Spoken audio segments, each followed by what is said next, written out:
Los límites morales funcionan como el marco a través del cual las personas navegan por el complejo paisaje del bien y el mal, dando forma a nuestras decisiones éticas y comportamientos. En el centro de esta exploración se encuentra el concepto del abismo moral, un estado psicológico profundo en el que los individuos pueden encontrarse enfrentando dilemas éticos que desafían sus valores más fundamentales. Este abismo no es simplemente una idea abstracta, tiene una relevancia significativa en la vida cotidiana, ya que a menudo enfrentamos situaciones que ponen a prueba nuestras convicciones morales, llevándonos a tomar decisiones que pueden elevar o socavar nuestra integridad. Comprender la psicología humana es crucial en este contexto, ya que nos brinda claves sobre por qué una persona puede desviarse de su brújula moral, revelando la intrincada interacción entre los factores situacionales y las creencias personales. Esta comprensión puede arrojar luz sobre acciones que a veces parecen incomprensibles, especialmente en circunstancias extremas. Una figura clave en este debate es Philippe Zimbardo, cuyo trabajo pionero sobre la psicología del mal, especialmente a través del experimento de la prisión de Stanford, nos muestra cómo personas comunes pueden cometer actos extraordinarios de crueldad bajo ciertas condiciones. Sus hallazgos destacan el peso de las influencias del entorno en el comportamiento humano, desafiando la noción de que la moralidad es simplemente un rasgo inherente.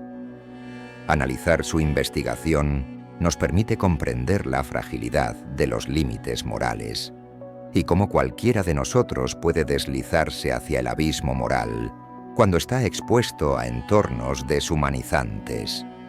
Esto abre paso a una discusión más profunda sobre los mecanismos psicológicos que gobiernan nuestra comprensión del bien y del mal, invitándonos a reflexionar sobre nuestras propias decisiones y las estructuras sociales que las moldean. El abismo moral se refiere a un estado psicológico profundo en el que una persona se ve enfrentada a dilemas éticos que desafían sus valores y creencias. Es clave para entender cómo, bajo ciertas circunstancias, alguien puede apartarse de sus estándares éticos. Este abismo funciona como una especie de fosa metafórica en la que se puede caer, tomando decisiones que contradicen la percepción interna del bien y del mal. Comprender este fenómeno es esencial, ya que revela cómo personas aparentemente éticas pueden actuar de forma inmoral cuando se enfrentan a presiones específicas o tentaciones. Factores como la autoridad, la dinámica grupal o el contexto pueden influir enormemente en nuestras elecciones, borrando la línea entre lo correcto y lo incorrecto. Por ejemplo, alguien puede actuar de manera deshonesta o dañina si siente que sus acciones son aprobadas por los demás o si cree que no habrá consecuencias. Esto refuerza la idea de que la moralidad no es solamente una cualidad innata, sino algo que puede verse afectado por las circunstancias externas. Las influencias situacionales ayudan a entender por qué personas buenas pueden cometer actos reprobables.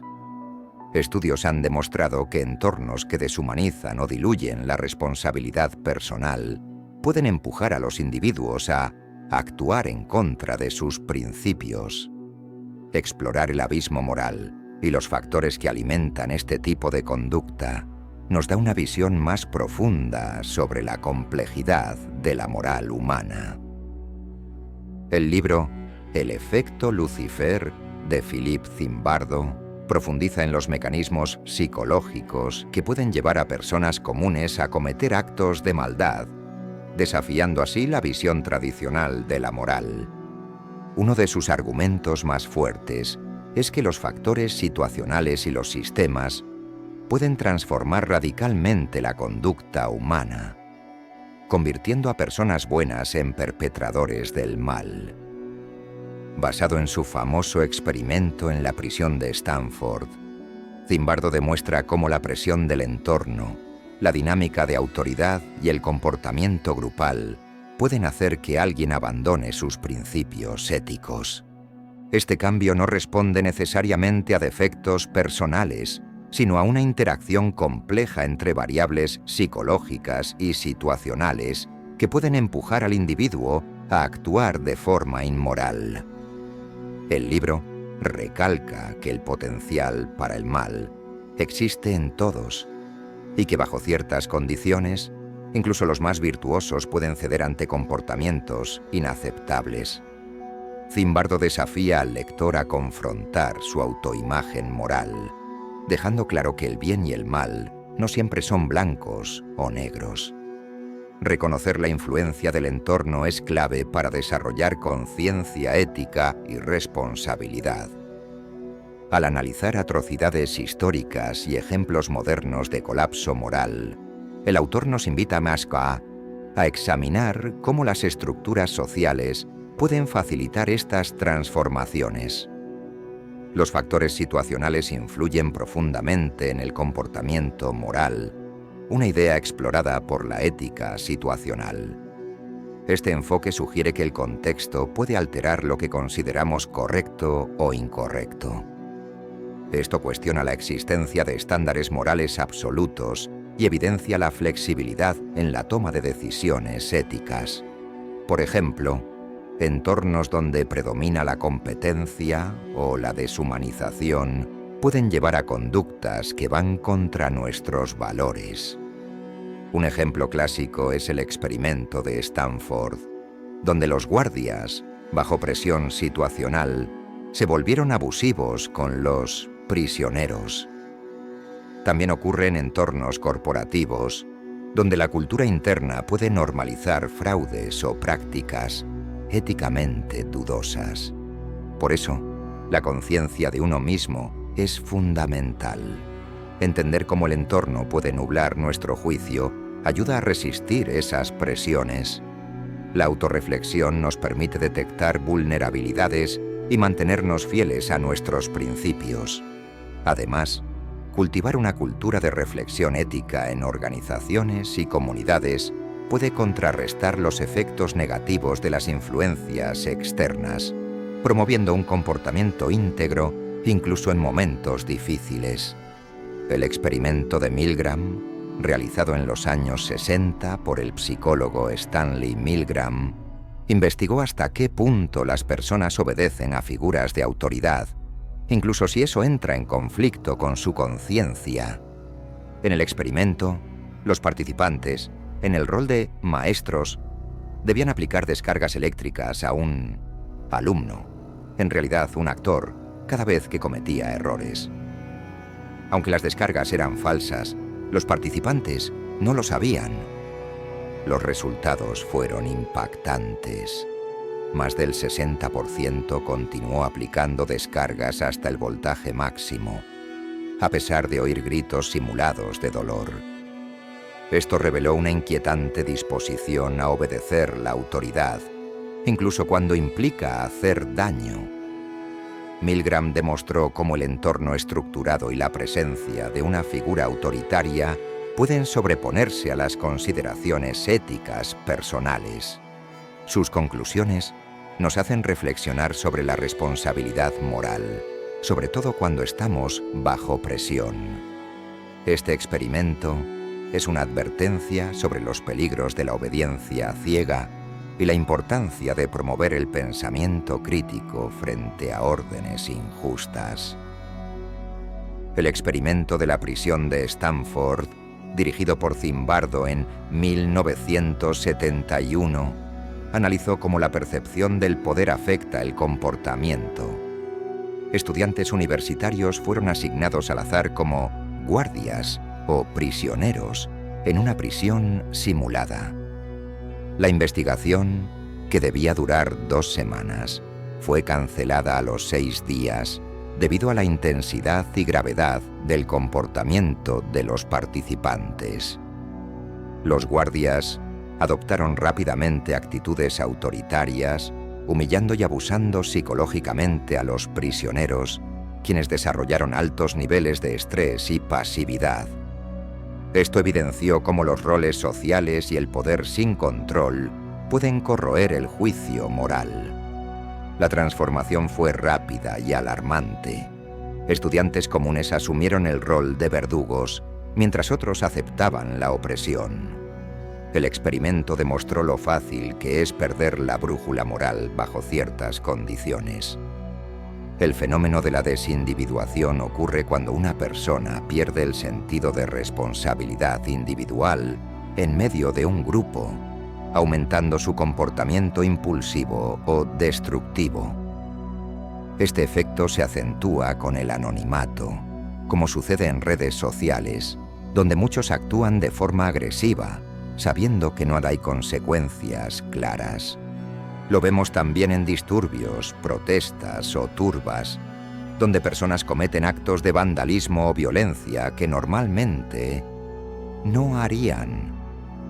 La falta de identificación y el sentimiento de fusión con el grupo permiten actuar sin restricciones, mostrando cómo la identidad colectiva puede anular los principios personales. La deshumanización facilita las transgresiones morales al reducir a las personas a objetos o etiquetas. Todo comienza con el lenguaje. Cuando etiquetamos a otros como enemigos, inferiores o amenazas, justificamos acciones crueles. Durante el Holocausto, por ejemplo, los judíos fueron retratados como ratas, lo que preparó psicológicamente a la sociedad para aceptar la violencia. Lo mismo ocurrió en el genocidio de Ruanda, donde se llamó cucarachas a los tutsis. Desde lo psicológico, el conflicto moral interno puede empujarnos a justificar nuestras acciones a través de la deshumanización. Así reducimos la disonancia entre lo que hacemos y lo que creemos que está bien. El lenguaje también juega un papel poderoso en la moralidad. Los eufemismos suavizan actos inmorales. Decir daño colateral, en lugar de muertes civiles, nos aleja emocionalmente de la realidad. Esto se ve en política, guerra y hasta empresas, cuando despidos se llaman reestructuración. Al cambiar las palabras, se cambia nuestra percepción. Por eso es clave desarrollar el pensamiento crítico, aprender a cuestionar los términos y reflexionar sobre las verdaderas implicaciones morales del lenguaje que usamos o escuchamos. Reflexionar sobre nuestras propias decisiones morales es esencial para crecer como personas íntegras. Cada uno de nosotros es responsable de sus elecciones, y estas pequeñas decisiones tejen el tejido moral de nuestra sociedad. También debemos cuestionar la autoridad y las normas sociales. No todo lo que dicta la sociedad es justo, y es fundamental aceptar que todos tenemos capacidad para el bien y para el mal. Esta conciencia nos hace más humildes, empáticos y responsables. El heroísmo no es exclusivo de los superhéroes o actos extraordinarios. Se manifiesta en el día a día. Ayudar a un vecino, apoyar a un estudiante, defender a alguien que es acosado. Esos gestos, aunque pequeños, transforman vidas. Cada persona tiene el potencial de ser héroe desde su espacio. Fomentar el coraje y la compasión puede inspirar una cadena de acciones positivas. Y reconocer al héroe dentro de ti puede cambiar tu entorno para mejor. En este video exploramos la compleja relación entre la moral y la psicología. El abismo moral, la obediencia, la deshumanización y el poder de las palabras. Te invito a reflexionar. ¿Cómo tomas decisiones morales? ¿Dejas que el entorno te influencie más de la cuenta? Si este contenido te pareció útil, suscríbete al canal, dale like y compártelo. Con tu apoyo, creamos una comunidad que busca vivir con más conciencia, ética y compasión. Gracias por acompañarnos y nos vemos en el próximo video.